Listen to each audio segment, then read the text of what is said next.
I thought I lost this shirt, but I finally found it. Hey guys, welcome back to Objective Reviews. My name's Nick, and today I'm going to walk you through my iPhone photography workflow, all the apps I use and whatever I use to get it done, and how it goes. So let's get started right away. Now, the very first thing that I would like to tell you about is this tiny handheld iPhone grip holdy thing from Shoulderpod. Now, I don't really know the technical name for what these things are called, but let's just go with that. And this is really invaluable. The build quality of this is really solid.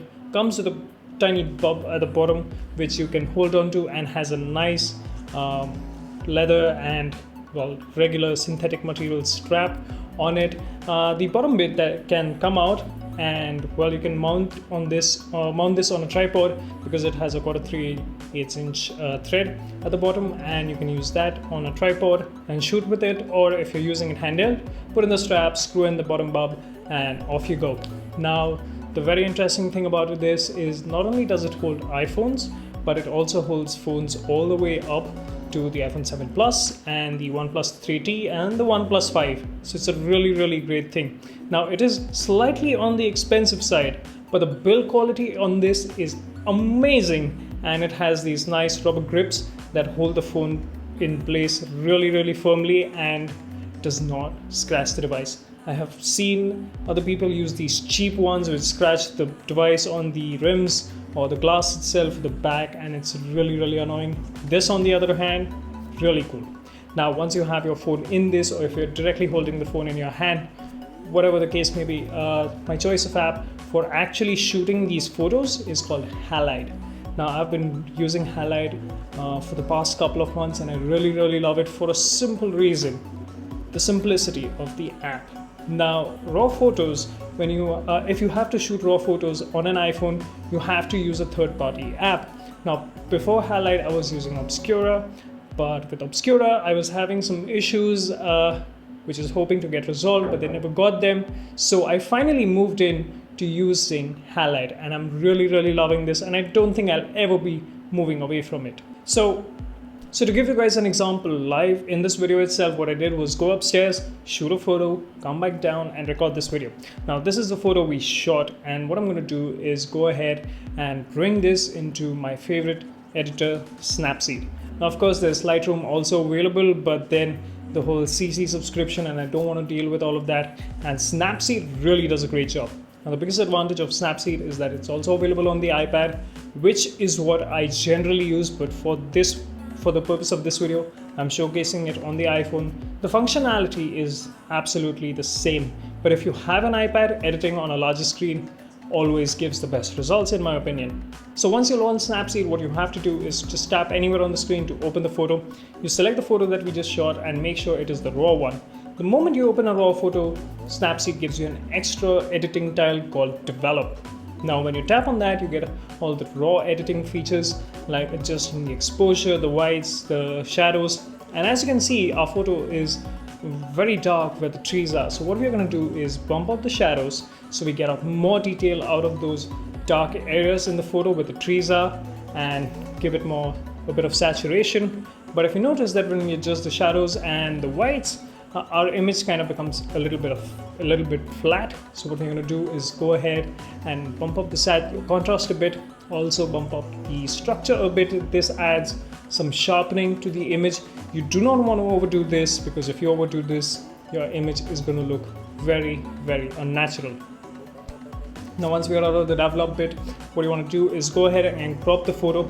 This step is optional, but I do like my 16:9 aspect ratio. Now, once you've done cropping the photo, my next step for photos which involve landscapes is to go to the HDR tile. Now, the first one, the normal one and the people one, are pretty good. I really do not like the fine and the strong ones because they just overdo it and it looks really unnatural. But in some cases, these look better than the first two. So you want to experiment which one looks better and then accordingly adjust the filter's strength.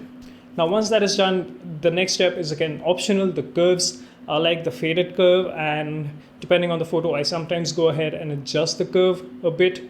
So yeah, as I said, optional. And finally, the last step, again optional, is the grungy textures. I really love the effects and the color tones that come out of these tiles. There are a lot of these out there, just like the curves, so you want to go ahead and check the ones that you like.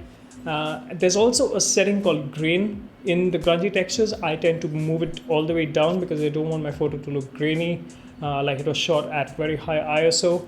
I really don't like that. As far as I can avoid it, I try to.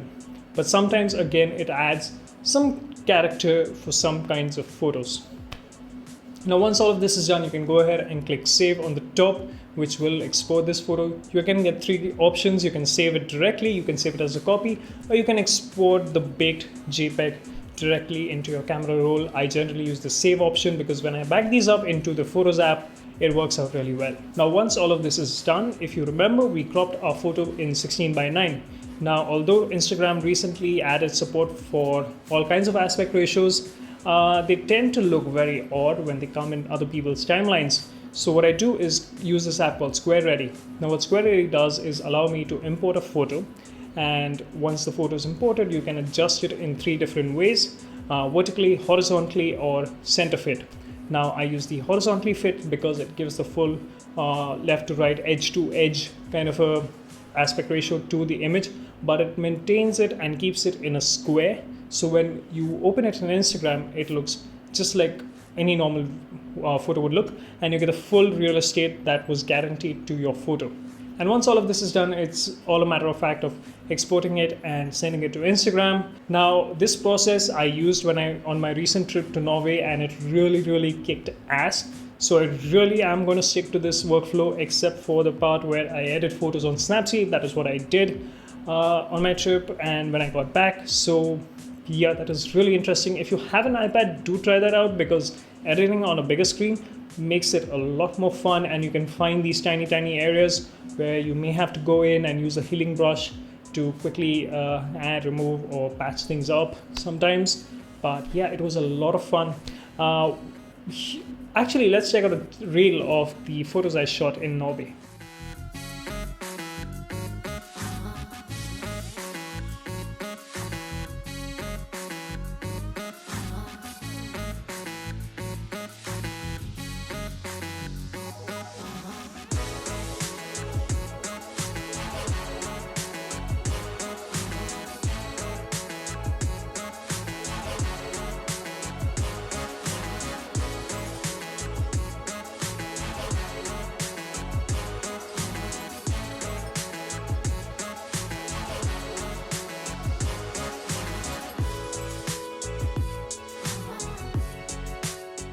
So I hope you enjoyed those photos. All these photos are up on my Instagram profile, the link for which you can find it down in my description.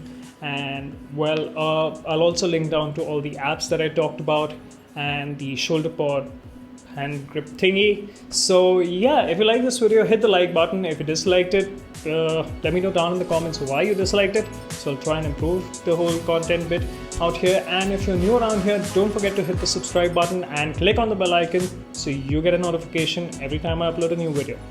Well, I'll see you guys next time. Cheers.